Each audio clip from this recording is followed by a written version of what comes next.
ভেনেজুয়েলার রাজধানী কারাকাসে যুক্তরাষ্ট্রের হামলা ও দেশটির প্রেসিডেন্ট নিকোলাস মাদুরোকে সস্ত্রীক আটকের প্রতিবাদে ঢাকায় মশাল মিছিল হয়েছে।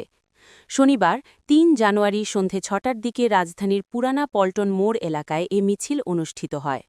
মিছিলটির আয়োজন করে সাম্রাজ্যবাদের বিরুদ্ধে বাংলাদেশ নামে একটি সংগঠন।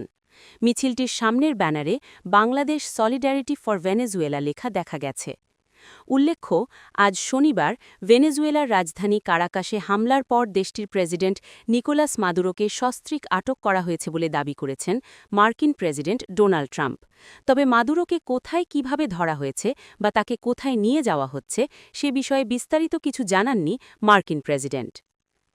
সামাজিক মাধ্যম ট্রুথ সোশ্যালে দেওয়া এক পোস্টে ট্রাম্প বলেন, ভেনেজুয়েলা এবং তার নেতা রাষ্ট্রপতি নিকোলাস মাদুরোর বিরুদ্ধে একটি বৃহৎ পরিসরে সফলভাবে হামলা চালিয়েছে যুক্তরাষ্ট্র। মাদুরোকে তার স্ত্রীসহ আটক করা হয়েছে এবং দেশ থেকে বের করা হয়েছে। এদিকে মার্কিন বাহিনীর হাতে আটক নেতা নিকোলাস মাদুরোর জীবিত থাকার প্রমাণ প্রকাশ করার জন্য যুক্তরাষ্ট্রের প্রতি আহ্বান জানিয়েছেন ভেনেজুয়েলার উপরাষ্ট্রপতি ডেলসি রদ্রিগেজ। ভেনেজুয়েলার টেলিভিশনের সঙ্গে ফোনালাপে রদ্রিগেজ বলেন, কারাকাস ও অন্যান্য শহরে ধারাবাহিক মার্কিন হামলার পর মাদুরো ও তার স্ত্রী সিলিয়া ফ্লোরেসের অবস্থান সম্পর্কে তিনি কিছুই জানেন না।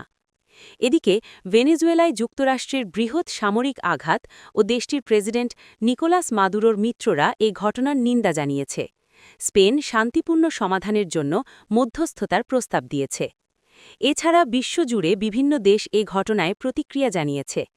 ভেনেজুয়েলা সরকার এটিকে ওয়াশিংটনের চরম গুরুতর সামরিক আগ্রাসন বলে অভিহিত করে জরুরি অবস্থা জারি করেছে এবং একই সঙ্গে কারাকাসের ঘনিষ্ঠ বেশ কয়েকটি নেতা মার্কিন পদক্ষেপের সমালোচনা করেছেন। রাশিয়া শনিবার ভেনেজুয়েলায় যুক্তরাষ্ট্রের সামরিক অভিযানের তীব্র নিন্দা জানিয়ে বলেছে, এই হামলার কোনো গ্রহণযোগ্য যুক্তি নেই এবং আদর্শগত শত্রুতা কূটনীতির ওপর প্রাধান্য পেয়েছে।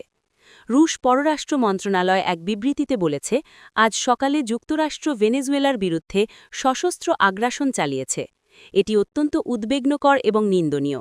ব্যবহারিক কূটনীতির উপর আদর্শগত শত্রুতা জয়ী হয়েছে।